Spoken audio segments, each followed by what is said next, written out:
Welcome back, everyone, to another Mix with a Vic podcast. Today, my guest is Aaron Arao. He is a creative here in Reno. I met him a little over a year ago. Just reached out to him because I saw him on social media and asked for his help on a project, and he responded. And since then, I've become very interested in his work. But with that being said, Aaron, welcome. And could you tell us? Yeah, thanks. Can you tell us a little bit about, like, you know, what got you into all this and what you're doing now and whatnot? So I first started out in the creative industry by vlogging. I was really interested in just like making goofy memory videos of me and my friends and trying to be like a David Dobrik type deal. But then I did that for about maybe 6 months, I would say. And then I had like a calling from God to really step behind the camera instead. And from there, I just wanted to explore the creative industry with the camera. So I worked with Vic in a lot of projects, like helping, doing like the music videos and stuff with that. I really opened my eyes, and I did like documentaries, product photos, video shoots all around. And that just opened my eyes to what was out there. And now I'm more focused into making my own like passion projects towards YouTube and TikTok. That's my main goal right now at the moment. Yeah, TikTok. You're like one of the only people I follow on there because I rarely ever get on. But what I have noticed is that you've definitely gotten a ton of traction on TikTok, which I think a lot of people are just starving for. Yeah. And I'm not sure how long that took you to get, or like what your secrets were to that, you know, what helped you think. But yeah, can you talk about that a little bit? Yeah. It was when the pandemic started, last year around March. So I was taken off of school, and basically I had all the time on my hands there's online school, but I didn't really pay attention too much. Yeah. And I just I posted like 3 times a day for that 3 months. And I just really, just grinded it. And it was, what I did find was that it was the videos that I didn't put much thought into that sometimes just blew up. Yeah. And so I think that's a big secret for TikTok. Sometimes you just have to just be genuine and just put yourself out there, and it will kind of do the work for you in a sense. If you do less, it kind of did more for me with some videos.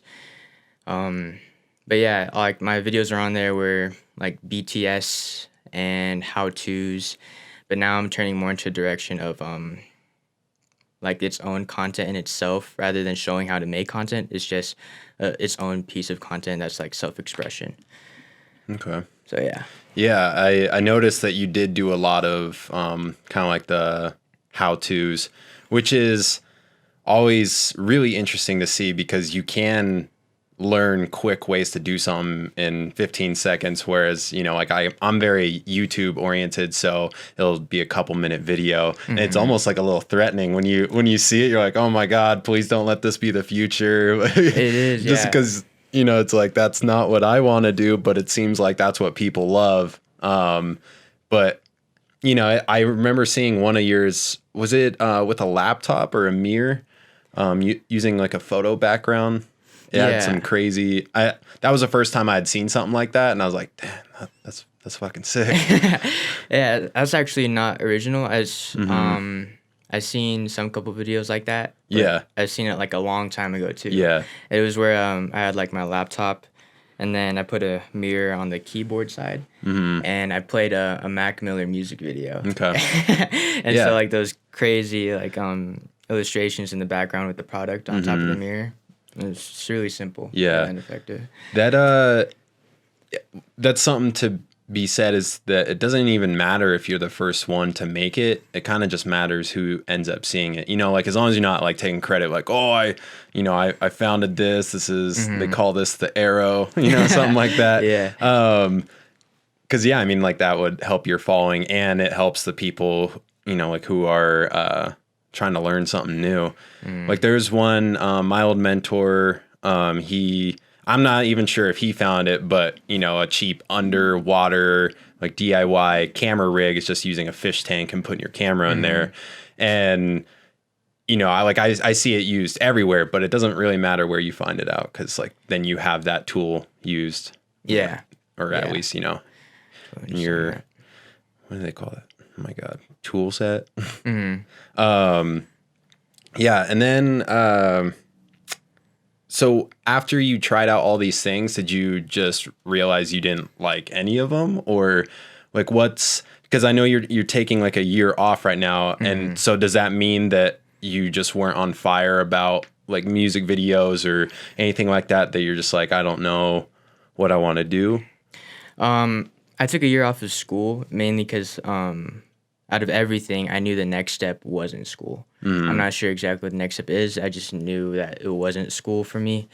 And doing all the music videos and documentaries, it showed my eyes of what's out there, and I really enjoyed it all. Yeah. Except that it just really developed my skills to tell my own stories in a way. And that's where my deeper passion has always lived in, to tell my own stories uniquely through the camera. And like before, I would only have like vlogging skills, but doing everything outside of that, being behind the camera, I could finally express my stories in the way I finally want to, I think.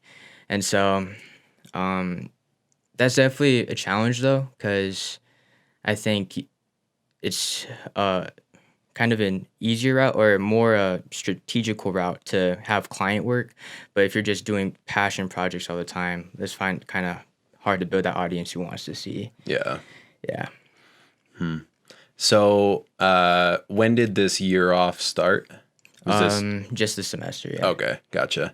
Because I was, when I heard about your year off, I was really curious because, you know, I didn't know where your head's at and why you were deciding to do that. But I also just wonder, like, what do you think the future holds for you? Like, do you think that you're going to do this for a living, or do you think this will stay like just a passion, or like, you know, are you going to turn it into more of a hobby than a job?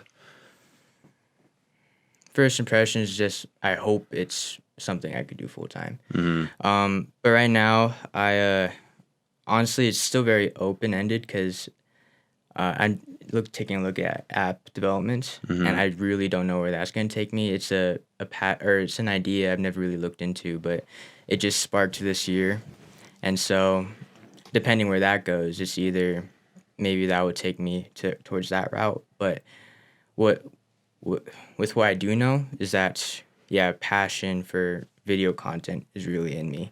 So if it's not app development, it's definitely going to be within the creative industry, and I hope it's something that I get to do full time and outside of school. I hope if I don't have to go back to school, I think I would like that way, but we'll see. Definitely. I think one of the first times we were working together, didn't you say that your family really wants you to go to school? Oh yes. Something like that. Yeah. So how do they feel about your semester off right now? Surprisingly, really supportive. Yeah. But I had to kind of like work a bargain also, because it was a lot of convincing, in a sense where I did a lot of stuff in preparation that made it really clear why I kind of should have this gap year. Because I did a program in high school where I did college at the same time. And so in a sense, like, you can say I'm ahead, you know, but I don't want to say I'm ahead. Everyone's on their own path. Yeah. But they would want me to finish. I know that for sure. And then I still get to keep my scholarships. So that's another thing I had to tell them. Like, oh, even though I take this gap year, the scholarships will still be there. And yeah, and I'm in good standing right now. And I told them that this year would actually help me decide if I want to continue the course of journalism, which isn't what I'm in right now. And yeah, so honestly, really supportive. And it was kind of scary, because when I told my parents, I sat them down, they were watching a movie. And then I just, my mom, she was asking about a whole bunch of questions, but my dad, his response always said was good luck. And he just gave me a fist bump. And I was like, at first I was like, what does that mean? What's going to happen? But that was just his genuine way of showing his support. Nice. And it actually just turned out to be good. Like, he didn't really, like, 2 minutes later, he was on a different topic because he was like, okay, this is what you're going to do. But yeah, at first I was like, what does that mean? Yeah. Do you think that support would be the same if you ended up not going back? If I don't go back, like, will I have that same support from them? It depends where I'm at with financially. Yeah. They definitely see that school is definitely a key role, and I see their perspective too, and how it can put you in a good place in financial security, because jobs do look at that, and that is the system we live in today. And depending how I'm doing, if I choose not to go back and I'm not doing that very well, then that support, they'll support me in a different way, where that they still want the best for me, but they think it would be by going to school. And Right. yeah, but hopefully, yeah, if I am doing well, then by all means, they'll probably be like, okay, you're doing good. Yeah. So now with app development, would that mean like you're just making your own apps?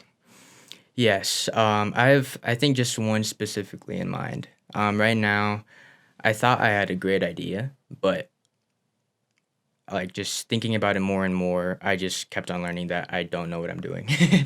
So I just That's good though. Yeah. You know, when you have that feeling, like you just get like this hunger to learn more, and then you will continue to learn more if you're driven about it. And I feel like that's a good feeling. Like me with VFX, I like to think that I'm not a beginner anymore, but I mean, 2 weeks ago, I bought a course that said VFX for beginners. And I was like, God damn it. Like, apparently I'm still a beginner, but I really want to know what information's in here. Yeah. You know, that's cool. So then you have an idea for an app and you can just make it and then put it on the app store and all that. Hopefully. Right now the idea has like kind of changed 33 times. Yeah. And yeah, so like what I mean by like I don't know what I'm doing, like I just need to really sit down and just ask more questions.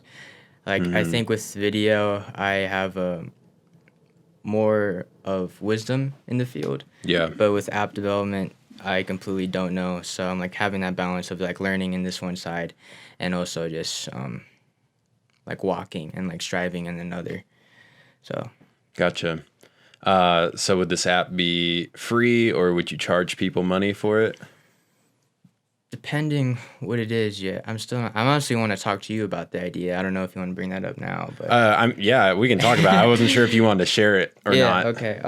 Well, I'm curious about what are your thoughts about like horizontal video content and like where it is right now with social media? Horizontal. Well, it definitely doesn't seem like a lot of people do horizontal, unless it's like IGTV or YouTube. But I mean, it seems like what dominates the most right now is 4x3 or 1x1.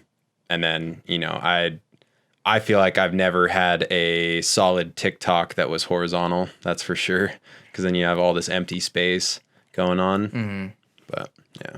Yeah, so idea I kind of just plays around that. I feel like there's a hole there, but right now I'm like kind of just asking more questions like with you and like my friends and just the internet, if like where is like media going, because I think there's definitely a hole as in the media where like there's a separation between films and social media. Like personally, like I feel like I would want like an app that shows like my videos, even though like short format videos on a platform. I think YouTube is more long format, but I think it would be cool for little short videos where it's horizontal and that you could show pictures that are horizontal. I think Instagram, if you post a horizontal photo, it's going to be like a little slither too. And TikTok, you lose a lot of real estate on the screen because everything is obtained to vertical content. But I don't know where it's going. So would this app just be based on the social construct that we are okay with horizontal stuff? Like people aren't going to give you less time of day because it's horizontal? Or would you structure the app to where, like if we have a horizontal thing here, then there's another one here, so it fills up the screen? Oh. Yeah, like right now, yeah, I don't know. That might be something I play on, but definitely that's where like my questions are as of right now of what this app could Yeah. be. Like, do you feel the same way with horizontal content? Do you wish that social media was kind of better suited for that in a Yeah, way? I mean, like, I wish, I kind of wish on Instagram and stuff that you could just do full screen, even if it wasn't IGTV, if it was horizontal, that you could click a button like YouTube, go full screen, turn your phone. But if I have a horizontal video and I like it better horizontal than vertical, I'm not worried at all about posting it. But like the last video I posted, I think it looks better horizontally, but I still put it in there vertically. The way that it looked, though, most of the stuff's going on in the middle, so I was fine with it being vertical. But I did kind of think, well, I think taking up more space on the screen is going to make it do better. I liked it horizontal, but like a music video, I'm never going to post one of those vertically on Instagram. I will always do horizontal. Yeah. So I don't know. Guess it just depends on the content. Yeah, I think as creators, like we would want our content to be seen as the way we want it to be seen. But I think consumers, I'm doing research right now. I think we're too lazy to turn our phone. Like that might just be That's the a shame. case. Yeah, we might just be too lazy to turn our phone. But I'm still looking it up, still seeing it. I know that Snapchat it pioneered vertical video with the way it was formatted, and so maybe an app could be established where it pioneers again for horizontal. But Okay. so yeah, those are Yeah, my that'd be thoughts on the interesting to app. see. So it'd be like social media then, the Yeah, app. yeah, social Okay. media. I think there's like a separation, whereas like YouTube is like more of a search engine. There's not really like that social aspect of it, and TikTok, it's all vertical. But I think just so all of the three, Instagram, YouTube, and TikTok, horizontal, and for pictures and video. But that's just a simple idea, and I'm not sure where it's going. I had an interesting thought about where the audio still plays when you close the app. I don't know where that's going either. Gotcha. Like you could, like all the social media apps, if you like close it, like it stops playing sound and everything. Yeah. But yeah. What if there was something you could still listen? So all these little ideas popping in my head. One thing So that yeah, I do know that I really hate is how TikTok immediately starts off playing. Like you don't turn on the audio. For real? Yeah, I hate that. Because I'll be listening to a podcast or something and I just want to open it up for a second, like maybe to check notifications or something like that. And then it turns off my podcast. It's got some annoying person dancing on the screen. I'm just like, and they're being like super energetic. And I'm just like, and then my podcast was turned up loud. And then chances are that TikTok's way louder than that. And so that is my least favorite feature of TikTok. Okay. But Good to know. yeah, I mean, I wish YouTube would still play the audio when you close the app. You know, that way you could YouTube a song and, get off the app if you wanted to. But speaking of horizontal and vertical videos and photos, I have noticed, at least back when we were allowed to travel, that I've been kicking myself for always taking vertical photos, because then when I need something for like a panoramic or like the YouTube banner, I have almost no horizontal photos. And then when I want to get something framed, it's so rare that I actually have it's rare that I have a horizontal photo, but photos take such high quality pictures. You can normally, still make it look good if you cropped it horizontally, but then the framing's all off from what you originally intended. And that kind of drives me nuts now that I've done that. And I should just take normal photos most of the time, because you could just crop it vertically, no problem, if you put your subject in the middle or something. I see. But so do you think like you do that because the way social media is oriented right now? Yeah. I see. When I travel, I'm thinking travel photos, so either architecture or modeling, something like that, and I'm always thinking vertical. And so it's so rare. the only way I hold it normal is if I'm filming most of the time.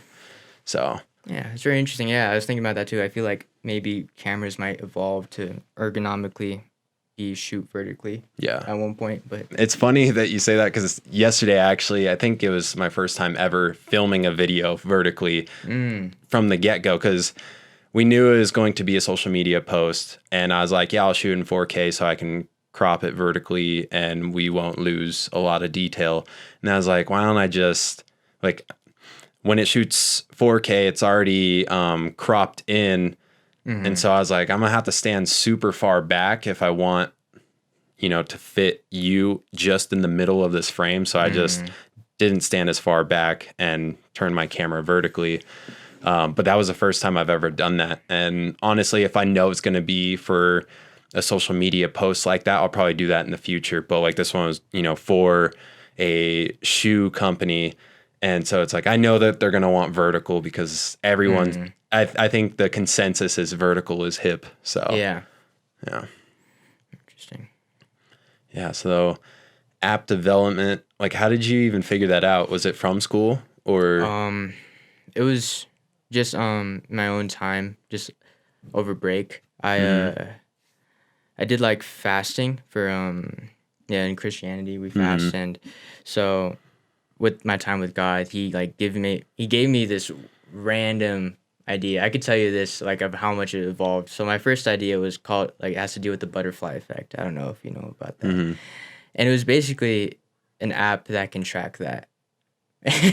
Yeah, that's how wild it was. How would you even make that? Yeah, and so, but it's past that now because I narrowed it down. Like, to be able to do that, I would need all the information in the world. Yeah. And that's just an invasive privacy. And so maybe if you get Neuralink from Elon Musk in the future, you can make that. Yeah. So it evolved from that to just an app that just helps brings community, though. I know that for sure. So yeah, I don't know where it's going still, though.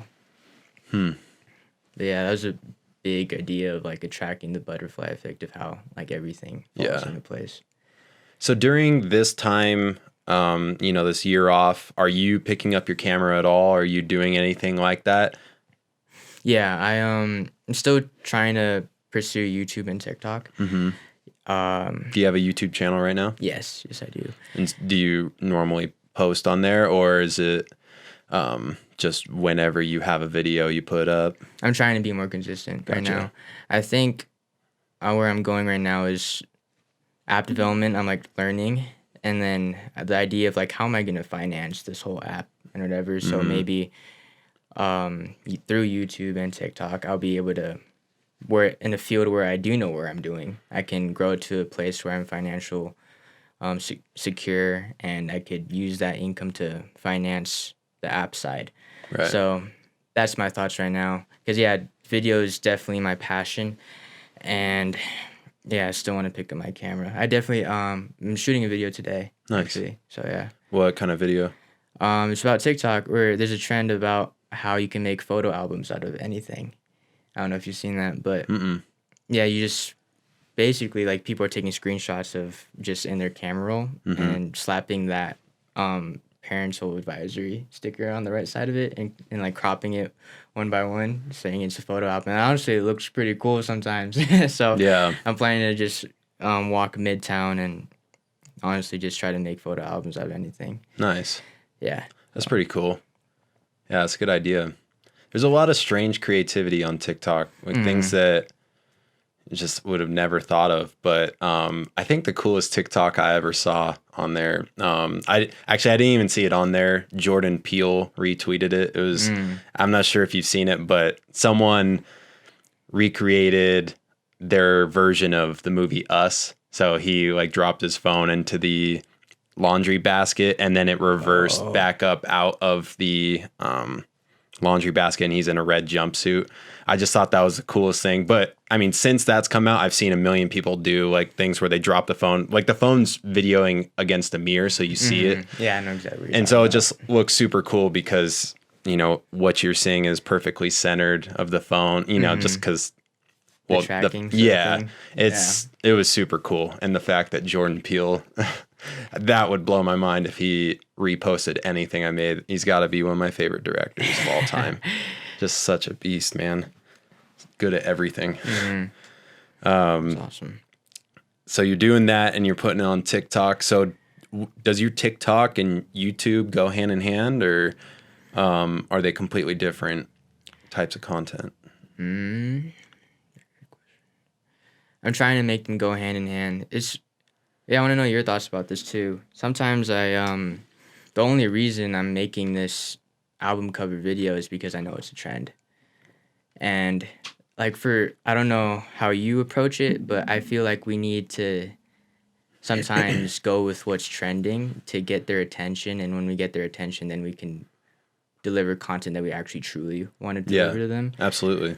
So that's just a video to like get traction. So that's for both YouTube and TikTok.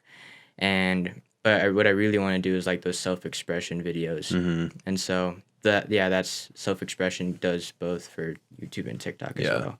Yeah. So for beginner YouTubers, I just think that you need to have at least half your content that is searchable, which is a big reason why I would choose to make tutorials on music videos that just came out. Mm-hmm. There was a period of time, I haven't done it so much lately.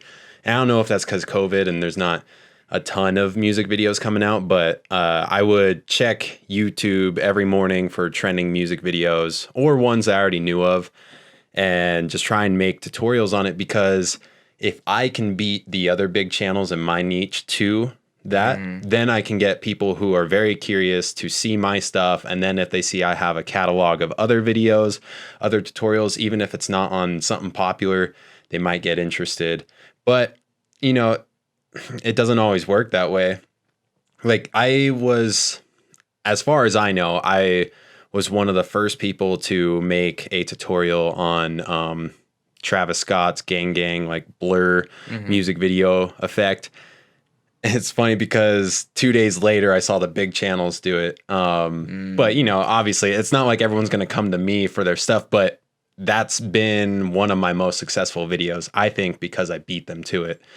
So it is interesting. You do have to kind of hop on trends sometimes, but I'm not going to go out of my way all the time to do something just because it's trending, because I still want to have fun with it. Yeah. I take it very seriously. I want to make sure that I'm posting consistently, because I don't want my fans or subscribers to get bored or wonder what happened. I want to, keep the education and entertainment rolling. But yeah, I think the searchable and trendy is definitely a good method to get attention.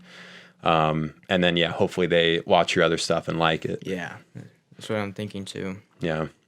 But yeah, congrats, bro, on the 1,000. Thank you. Sick. It's super cool.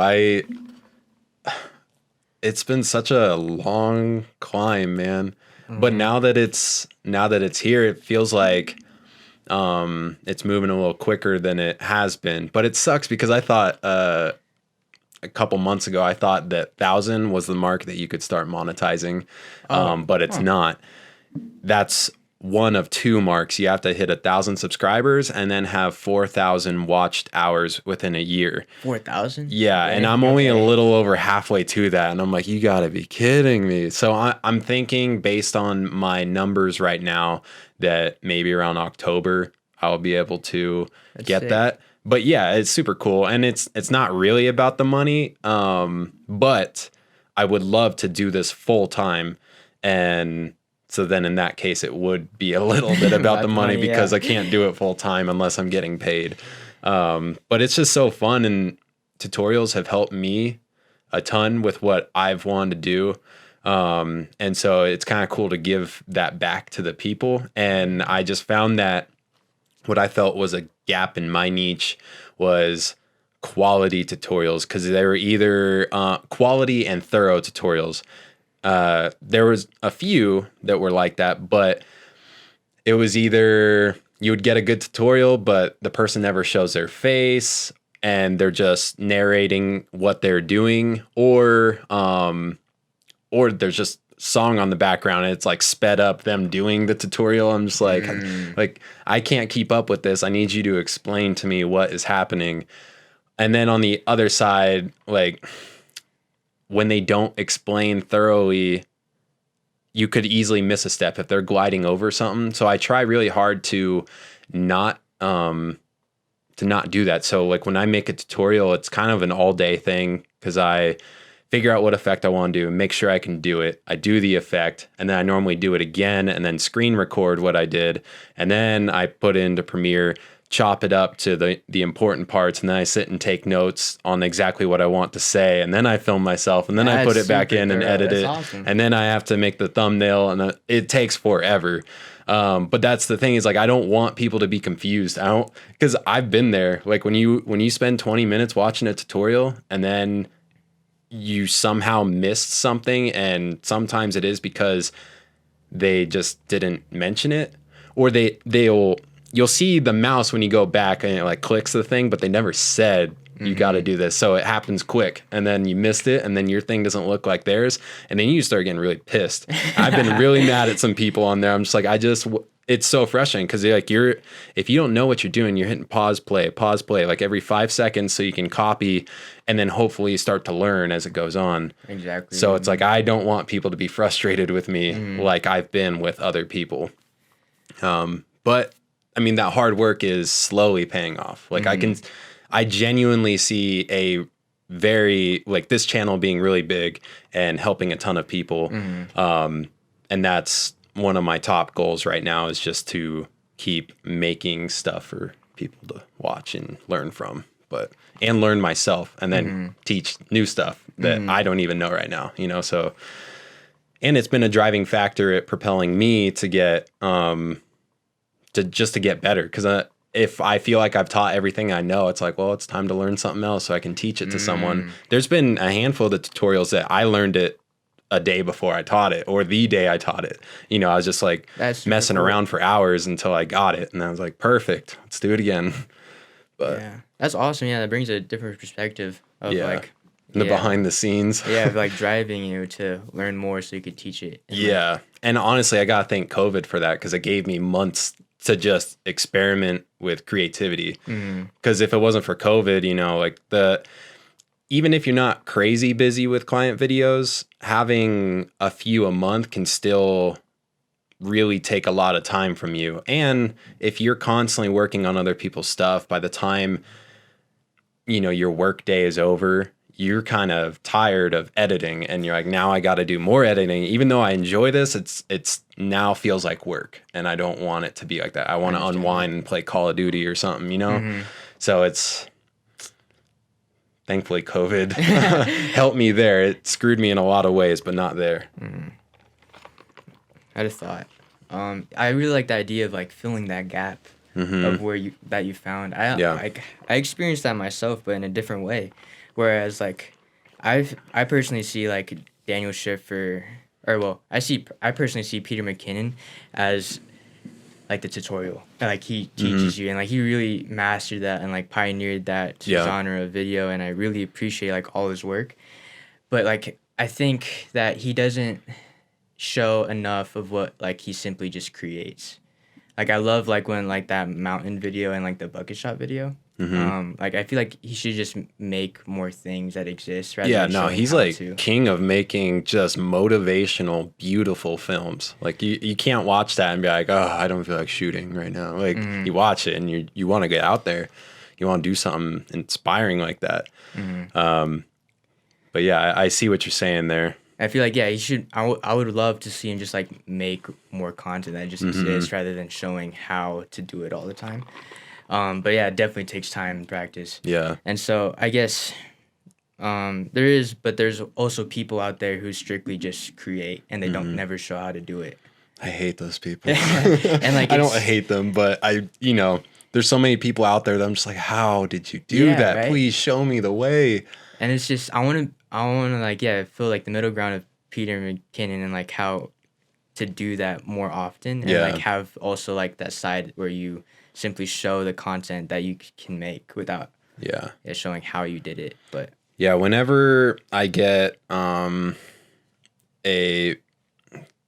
bigger following or like more of a demand for this, because I mean I haven't tried But I would assume that if I did do this idea, I wouldn't get too much engagement right now, but I can see a year from now, but is starting a Patreon, and people can pay monthly for different tiers for stuff. But one of the things that I would do is like a video a month on how I made one of my pieces of content, because I almost never show my stuff. I show other people's stuff. I show you how to make someone else's music video effect, but almost everything that I've made hasn't been on one of my tutorials. Awesome. Yeah. And so like I'm trying to keep all that footage somewhere, so I do have, you know, the original files to go back to when I do decide to do that.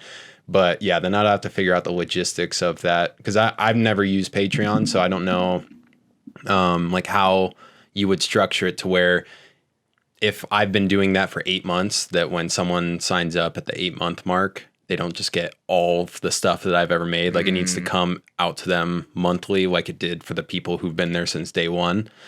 Yeah, it's interesting. But yeah, I really want to do that. And also another idea that I've wanted to do is, and this, I don't know when I could even do this, because it would require me to make a lot of digital products, and it's hard enough coming up with an idea of something.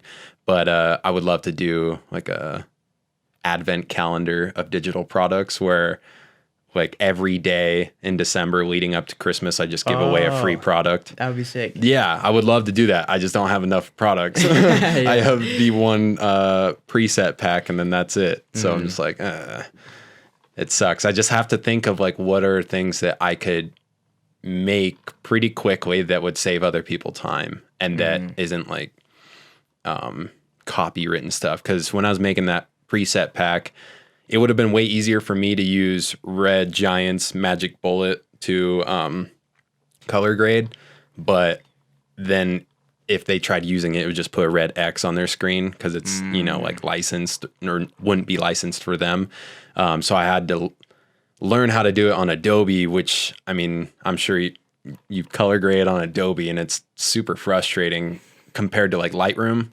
Lightroom is really easy to manipulate a photo the way you want it to, but then like just the Lumetri color on Adobe is so clunky. So it took a while to figure out how to do like the Jaden Smith pink sky thing on there. But you know, it's things like that. Like I can't use any third-party plugins for, and that's what sucks, is that third-party plugins are normally super helpful and make everything look so much cooler. But yeah, it's just like a million ideas, and I feel like the biggest problem now is just patience, just trying to be patient. You know, I want things to move super quick, but they often don't. I mean, it took me a year to go from 100 to 1,000 subscribers, but I mean, it's just cool. Like when you see the progress, it just reminds you to not give up, and because it is frustrating sometimes. And you know, I have like clients asking where their videos are at, but you waited to the last day to do the YouTube video. So it's like, oh, I got to work on this today. Like I have to manage my brand too. Because I've been doing client work this whole week. So sorry, you know, but patience is a big deal. Yeah. Just in life in general. Yeah. Do you think one day that you would ever teach like tutorials on like app development? Do you think that would ever be because I don't know what that niche looks like, if there even is one. I'm sure there's something out there, but I would imagine similar to my tutorials, there's not quality and thorough on there, like a combination of that, which you probably could deliver once you learned enough. Definitely. I'm definitely interested in a way where like I feel like if you're able to teach something, you like kind of like learn it yourself even more in a way, and like you're able to understand it. And so just teaching in general is a idea that I admire. But for app development, I'm curious about that. I'm not sure. I've watched one tutorial, and it was pretty nice. But yeah, it's so unfamiliar to me. But yeah, I'm not sure. Maybe. Yeah. It's definitely a possibility. And it wouldn't even have to be the same channel that you have now if it didn't fit in with what you've got going on right now. But then you'd have to start again at zero. It's so hard. Oh, man. But I mean, if you had a big enough following or something that I did want to ask you about is, I've heard that if you put something on TikTok and you say watch the full video on YouTube, that like TikTok will kind of hide it because they don't want people to leave YouTube or leave TikTok to go to your thing. And so I'm just wondering if you've ever like tried plugging your YouTube videos on there and like what's happened with that. I don't think I've ever tried directly like on the video that they were watching, but my YouTube account is definitely linked to my TikTok. Yeah. And yeah, which is interesting because they allow you to link your account, but I don't know. I'm not sure if they like low key try and censor you if you put it in your post or it is China, right? Is it still China? Like, I think so. Did they sell it to the US or I'm not sure. I don't know what happened with that. Either. Yeah, I've heard some like messed up stuff too about like Instagram. That's been interesting.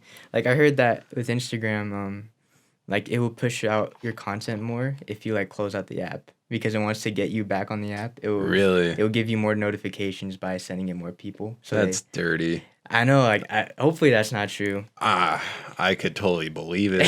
That's yeah. Yeah. That's dirty. You gotta start making notes for your app. Yeah, it's like a big deal of mental health, and yeah, that's definitely a big thing I would want to incorporate. But yeah, I just don't know. And that's the thing too. Like, I want to make an app, but I kind of don't want people to be on it. In a way where like I want them to enjoy everything rather than media, you know. Gotcha. So, I thought you were saying like you just didn't want anyone to sign up. You just want to have the app. Yeah, just for myself. That's funny. We were talking about YouTube, and it made me think back, and I think about this every now and then. I knew I wanted to do YouTube, and I was trying to talk myself into it for a long time, but I felt almost like I had imposter syndrome. I was like, what could I teach people? It's not really. And then I learned more. But then even when I learned more, I was like, man, do I really want to show everyone my secrets? Like how I did this? Like, I mean, it took me a while to figure out this stuff, and I had to, find out from all these different places. And honestly, I would get worried that I was going to lose business locally because if other creators in this area watched what I was doing, what's to stop them from, like if they're just as good as me, or if they have other skills than me and then they get my skills, what's to stop them from, taking business from me that could have come to me? And it's funny because it hasn't happened at all. I don't think anyone locally watches my videos, like local creators. And it's funny because it's been the reverse effect. I literally just the other day booked my first job from someone who watched one of my tutorials and then was like, I want to hire you to do this on my music video, even though I showed them exactly how you would do it. Wow. Yeah. And I've had a bunch of inquiries about that too. Normally people just ghost me after they hear the price, but this person didn't. He got, he started picking my brain on the best way to shoot it, this and that. And then I thought that he might ghost me after that, like, just kind of like figure out how to do it the best way for himself. But no, like a month later, he reached back out to me. He's like, hey, I got those clips and we just finished that project and like, it looks sweet. But I was just like, wow, this is crazy. Like that turned into a job. And I got an email a couple of weeks ago from someone from Norway asking about, me to do like my tenant effect 3 times for them.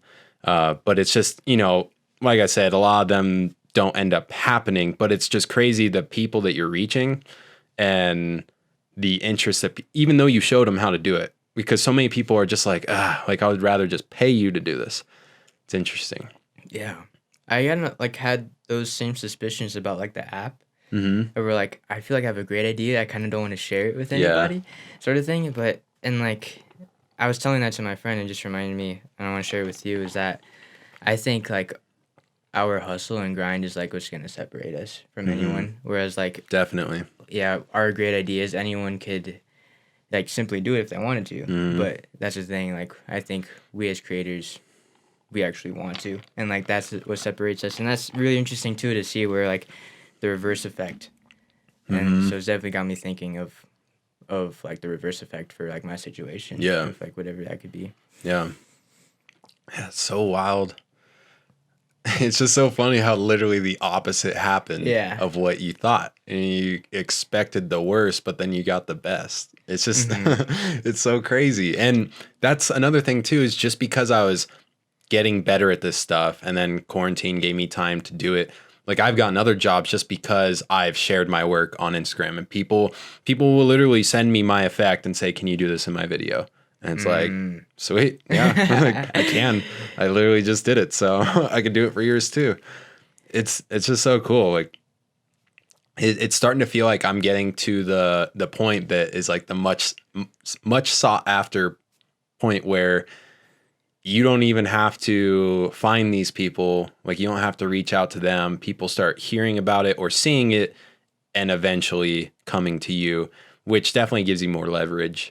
Because before I was constantly reaching out to people, and then a lot of people would assume that it's free. Some people I did give out business for free, early on especially. But you know, now that it's not really like that, I can just sit and wait for it to come to me.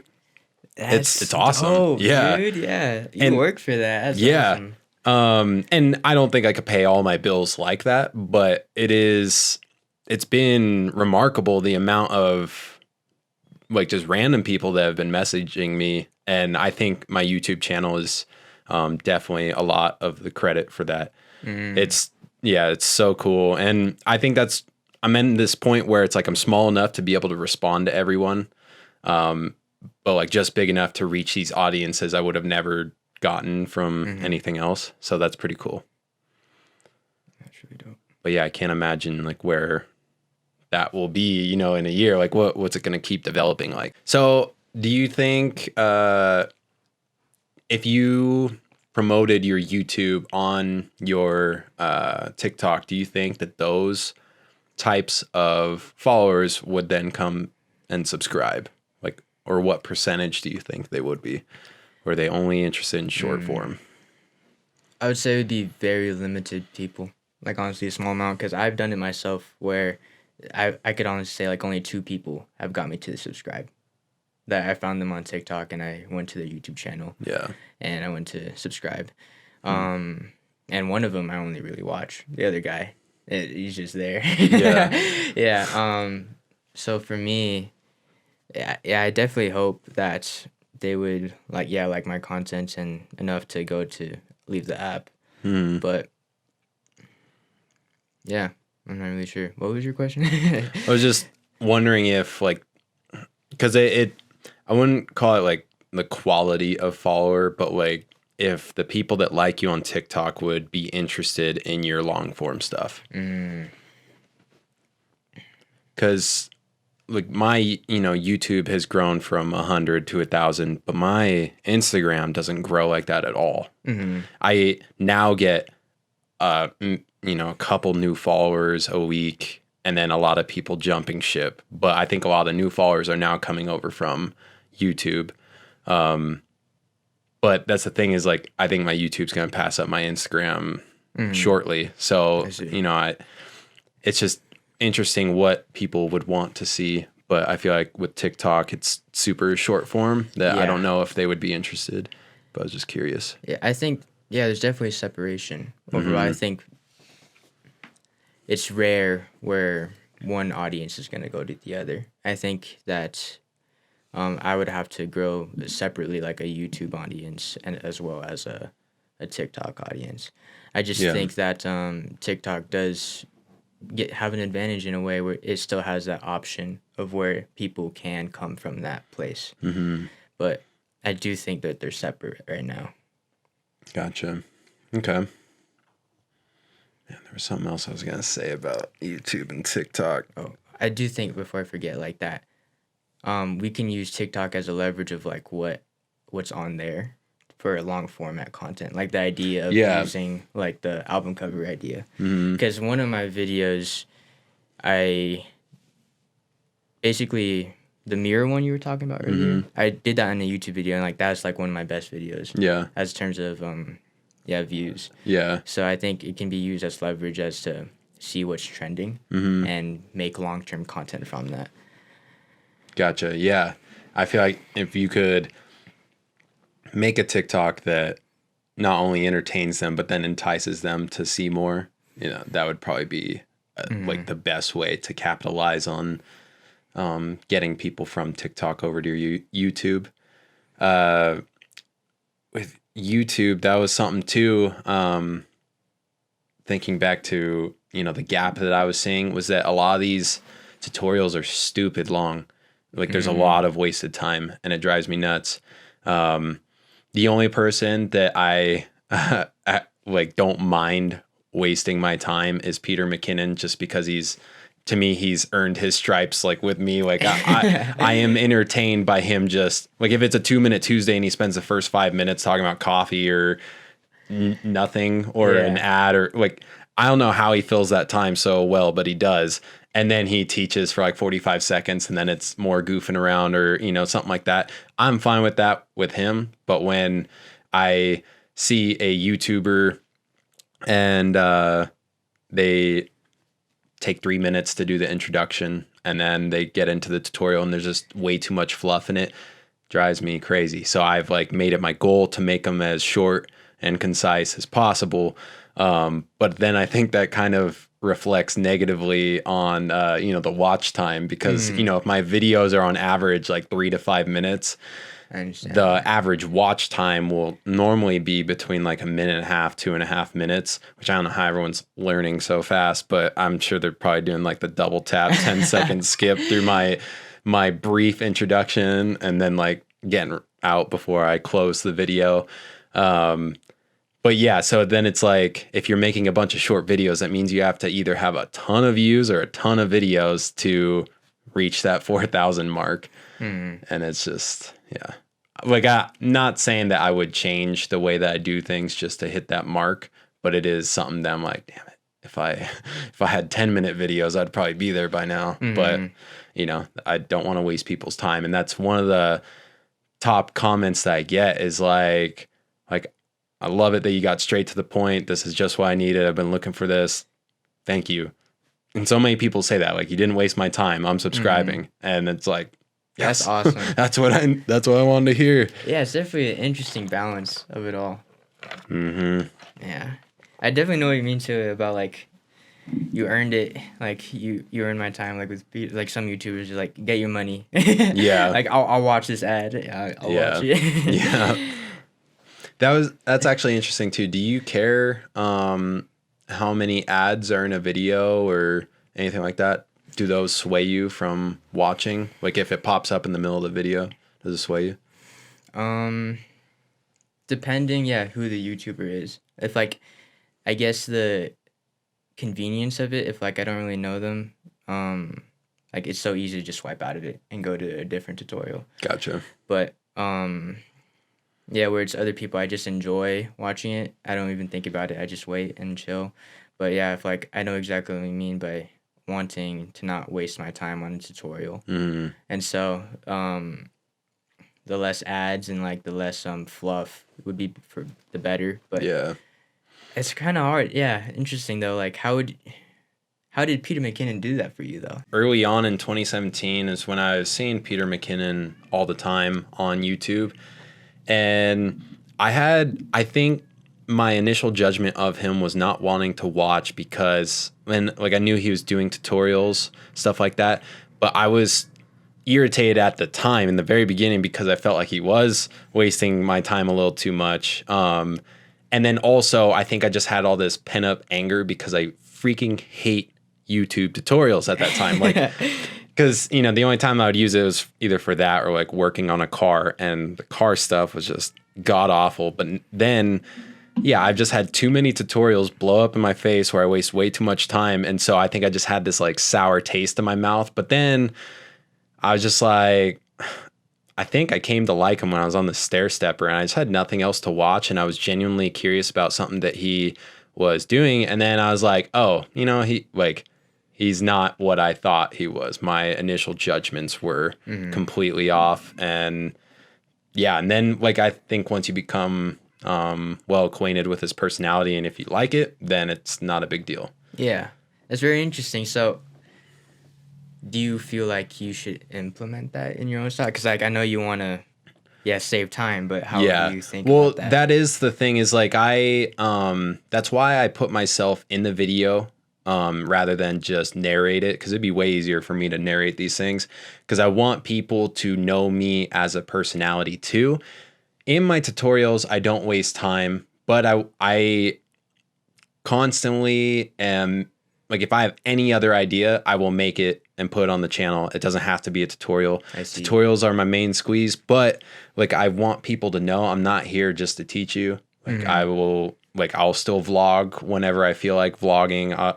Like my last video was like AMC to the moon, because I just had a weird, a coincidence experience that I was already invested in AMC when all that happened. So, and that goes back to capitalizing on what's trending. I was like, I need to make this video tonight. Otherwise, like, it's gonna, like, the whole thing's gonna lose steam. People aren't gonna care about it anymore. So I need to make it tonight. But that's the thing, is like, that had nothing to do with, teaching them, but I also like put like a little VFX spin on it. So I'm having fun and like, oftentimes those videos don't get the sort of engagement that my tutorials get, but I just want people to know I'm not just going to teach you. Like, I want it to be more than that. Yeah. So That's cool. Yeah. Yeah. I feel like it would be hard to grow your brand if you're just the teacher. And if people don't, like, if I ever wanted to do merch, no one's going to give a fuck about my merch if they don't like me. It would be way too much like of an inside thing, like, oh, Big Vic Media tutorials. No one would know. But if I have that personality, I feel like you would grow more with that. So yeah, it's a good. Yeah, I was wondering how you would balance that, but yeah, that definitely opens up how you would. Yeah, because if I know that I'd probably catch a lot of flack if I started wasting people's time in tutorials, and so I'm not about that. But that's the thing, is that I seem to only get positive comments, which is amazing. I freaking love it. There's only one video that I constantly get negative comments on, and that was a vlog, the one where I almost died in Kauai. People just love to get on there and tell me how stupid I am, how they wish I died, and all this stuff. Wow. And I get at least one of those a month, and it always sucks when I see them. But I'm just like, all these other videos, people are super supportive, or they're, inquiring about something of like another effect, or they ask me help on their project. Those are all great comments, and I love to see it. And so the fact that people aren't, shitting on me for what I am doing and what I love is great. And I think that's like a testament to I'm doing the right thing. That's dope. Yeah. Well, is there anything else that you want to talk about before we close up?